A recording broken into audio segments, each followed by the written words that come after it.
world he has shown to me, you'd be a better man.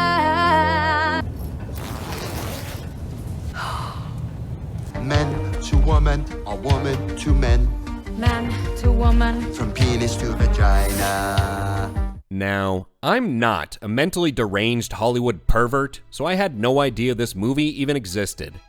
At least that was the case until the astroturfed Oscar season hype machine was turned on full blast. And if you had any worries that Hollywood might be getting its head on straight and realizing how out of touch they are with the rest of the world, Emilia Perez is here shining through the darkness to put those worries to rest. For you see, this musical tale of the journey of a murderous leader of a Mexican drug cartel, from man to stunning and brave woman, is a leading contender for Best Picture at the Academy Awards in March, along with 12 other awards. So even at a time when a hellfire came within acres of engulfing all of Los Angeles and the embers are still smoldering, Hollywood thought they could be doing more to claim the title of Hell on Earth. And if you think that's severe, then you probably haven't watched Emilia Perez and seen what Hollywood is lauding as a masterpiece this time around. Well, I watched it so you don't have to, a common refrain here at HateWatchers. So I'll take you through all of the horrific moments Emilia Perez had to offer, after we recap its story. And I know in this instance you don't care about spoilers, but you can at least use this spoiler warning as a moment to grab a barf bag, because you might need it. Now, before this atrocity even begins, you have to sit through no less than 11 title cards for the 11 production companies and various other propaganda funding organizations that produced this movie. But just like with this video, that does give you another minute and a half to pull up a trash can within vomiting distance. When the movie finally starts, we pick up with Rita, an underappreciated lawyer working a thankless job in Mexico City. After her work wins her boss their case, she asks for a tampon and heads to the bathroom where she receives a mysterious phone call offering her a bunch of money. After complaining that her being black prevents her from opening her own law firm, she accepts the offer and is kidnapped off the street. She's taken to meet with Manitas, the Mexican Post Malone cartel boss who offers her $2 million. Now, does he want her to look after the cartel's interests? Or sabotage cases against them? Or go after rival cartels? No, because some of that might actually make for a good story. Instead, Manitas wants Rita to help him become a woman. From manitas to womanitas. Now, most normal people watching this, after they stop laughing, would wonder why on earth Rita of all people was plucked out of the crowd to undertake this task. Well, there is no reason, and no answers are provided. So even though the entire trigger for this movie's story makes no sense, the movie continues because it's not about the story, it's about the message. Manitas then flashes his estrogen-induced man tits at Rita, and that convinces her to help. She's tasked with traveling the globe to find somewhere this cartel leader can undergo transition surgery in secret. Her first stop is in Bangkok, where they sing a song about vaginoplasty. And disturbingly, Microsoft Word recognizes the word vaginoplasty. But of course it has a problem with the term manpower. Anyway, in this clinic, everyone is just so aggressively thrilled for their gender surgery, and I can think of few things more dystopian than this. Eventually, Rita decides she needs a Jewish doctor, so she goes to Tel Aviv, which has a pretty high Jewish doctor count per capita. The doctor is hesitant to do the surgery, but he and Rita have a sing-off, and Rita wins, and she tells the doc that if you've only seen what Manitas has shown her, which I can only assume means his chemical tits, then the doctor would be a better person. They bring the doc to Mexico, where Manitas complains about how hard it is being a big tough man, and he just wants to live as his true self. Selena Gomez comes out of nowhere, looking like she's wearing a papier-mâché Selena Gomez mask, and we learn that she's the cartel leader's wife, Yesi. Then the doc says, "Oy vey, Meshuggah, I'm in." So Rita gets passports for soon to no longer be a man Nitas' family, and they're whisked away to Switzerland. Rita's job is done, and now she's rich. Manitas' death is faked in Mexico, and his wife is devastated. Of course, any normal person at this point would make note that abandoning your family so you can live your life as a different gender is a coward's move and selfish beyond belief. But still, the movie continues. Manitas wakes up in the hospital and checks out her neo-vagina while renaming herself Emilia Perez. 4 years later in London, Rita gets chatted up by a linebacker of a woman who looks like she plays for the Chiefs, and Rita says, "Shouldn't you be getting ready for the Super Bowl?" But Womanitas now wants her kids back, so Rita brings Yesi and the kids to live with this new, mysterious Aunt Emilia no one's ever heard of. an aunt that's pretty handsy. But the kids don't want to be here, and Jessie just wants to be with her Gustavo, someone who she says her vagina aches for. While Emilia is trying to get Rita to stay with her in Mexico, Emilia gets confronted head-on with her violent past. Later, Emilia gets in bed with one of the boys who says, "You smell like my daddy," and he proceeds to sniff Emilia for a little while. Emilia then goes in search of the missing kid from the poster and finds his corpse, and now she feels like a good person, so she and Rita start searching for other missing people with the help of imprisoned murderers. Later on, Emilia goes on stage at a fundraiser, but Rita just needs attention, I guess, so she breaks out in song, before forcing the governor's head into her crotch. Then Emilia bangs someone she met at work, and now they're in love, and life is so good. Rita sees Jessie getting dry-humped by some guy, and the next morning Jessie tells Emilia that she's getting married, and Emilia reverts back to man mode and growls at Jessie, before assaulting her and demanding that the children stay here. After Emilia has her bodyguard beat up Gustavo, Jessie and the kids flee town. Roughly 30 seconds later, Rita learns that Emilia's been kidnapped and receives a package with 3 of her large fingers along with a ransom demand, and it turns out Jessie is the one that's kidnapped her. Rita and some men arrive to do the deal, but everything goes to shit, and Emilia looks like she died despite nothing happening to her. Then Emilia, sucks in all the soot in the air, and that somehow revives her, and she reveals her identity to Jessie. But her boyfriend Gustavo throws Emilia in the trunk of the car and they all drive off. When Jessie wants him to stop, he refuses, and they wrestle and swerve off the road, and the car erupts into a fireball, and everyone dies. Rita has to tell the kids, and now, apparently she's their mom.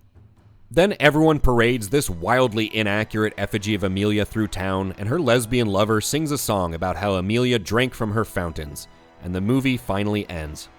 So, sadly, Emilia Perez is kinda like a modern-age Mrs. Doubtfire, where someone quote-unquote becomes another gender and then uses this new identity to be closer to their family. Only this time, instead of it being played for laughs, it's just designed to garner applause from the inclusivity seals barking their approval from Hollywood and nowhere else. I mean, it's easy to see why Hollywood fell for this movie. It's a movie and a musical blended together. It's very theatric in nature with its musical numbers, and many of its scenes are lit and blocked like a stage production. But even more important than that, Emilia Perez is all about Hollywood's approved messaging. If you can imagine Hollywood's intended messaging as a nail, Emilia Perez is the perfect hammer to drive their message home. But the underlying message of Emilia Perez is undoubtedly the worst aspect of this film. Not only does the entire film have this pervasive undercurrent about how transitioning genders makes you a better person and thus makes society better, but that idea is even outright stated multiple times. And that is an awful fucking message for a story to deliver. Changing your outside does nothing to change who you are on the inside. If a murderer gets a nose job, they're still a murderer, just now with a sleeker nose. And the cavalier and self-assured manner with which this movie asserts that idea is nothing short of disgusting. Sure, Manitas' past eventually catches up with Emilia, but it's not presented in a way that detracts from the film's earlier assertions. Manitas did horrible things, but yet when she dies, Emilia is held up as a saint and celebrated by people as this beautiful soul that was taken from them. Every story should have some message to espouse, but when it's this terrible, it's a story that shouldn't be told. And that's not the only reason this story never should have seen the light of day.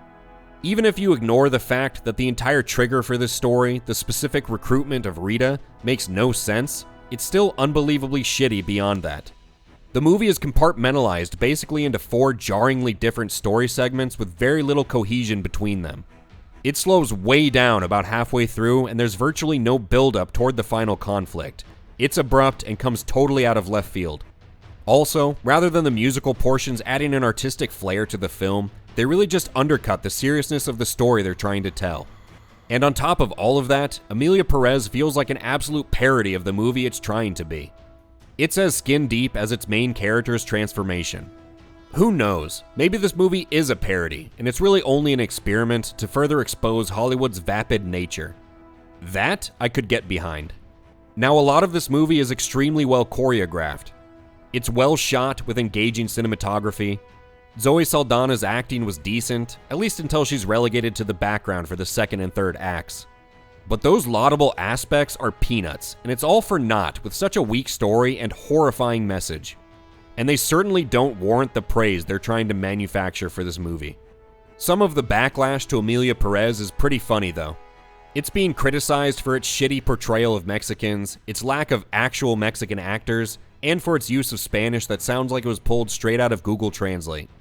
But that all starts to make sense when you realize Emilia Perez was made by French people and shot on a soundstage in Paris. Maybe the French are just still salty about that whole Cinco de Mayo business. And then the effusive implications that undergoing gender transition surgery can make you a better person undercut any real arguments in favor of doing that. Meaning that it doesn't even help the very group of people this movie seeks to venerate. So I guess Hollywood doesn't actually care, they just want to appear to care, per usual. Now with no less than 13 Oscar nominations, including Best Picture and Best Stunning and Brave Individual, Emilia Perez has to at least be a good movie that's been well received by audiences, right? That's only one short of the Titanic's 14 nominations, one of only 3 movies to ever reach that number. I mean, they wouldn't give this many nominations to a movie that people found terrible, would they? Well, I know you're not that naive, and I'm not either. Audiences on Rotten Tomatoes are giving Emilia Perez a 19%, a score that's dropped since I started writing this, and that certifies the film as an outright objective failure in viewers' eyes. Even the critics, whose job it is to shill for this crap, lest they be laid off for not being inclusive enough, couldn't get Emilia Perez over the 75% mark. Obviously, Emilia Perez more than earns its HateWatch label, and it's not worth your time or your vomit, only your mockery. Now before I leave you, let's all take a moment to revisit some of the lowlights Emilia Perez gave the world. ¿Tienes un tampón? Sí. Vas a abrir tu despacho, bonita. ¿Quién sabe cuando ya no sea prieta? Man to woman. From penis to vagina. Changing the body changes society. Changing society changes the soul. Hasta me duele la pinche vulva nada más de acordarme de ti. And who could forget this little kid sniffing his aunt for a few minutes? Or this guy eagerly wanting to switch seats to get away from Emilia? Watching this movie took forever.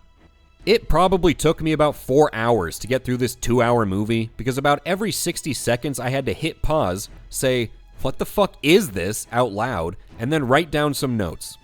But luckily for you all, and unluckily for my long-term mental health, Emilia Perez is the kind of movie that this channel should cover. Hollywood is not getting the message that's been yelled their way on repeat for a while now. So we should all be about amplifying those voices that stand in opposition to what Hollywood is doing to their once great industry. I mean, heaven forbid the actual customers and consumers of their crap have their opinions heard. Because in a healthy Hollywood, Emilia Perez would never be mentioned in the same breath as Titanic or Schindler's List or Braveheart or The Silence of the Lambs.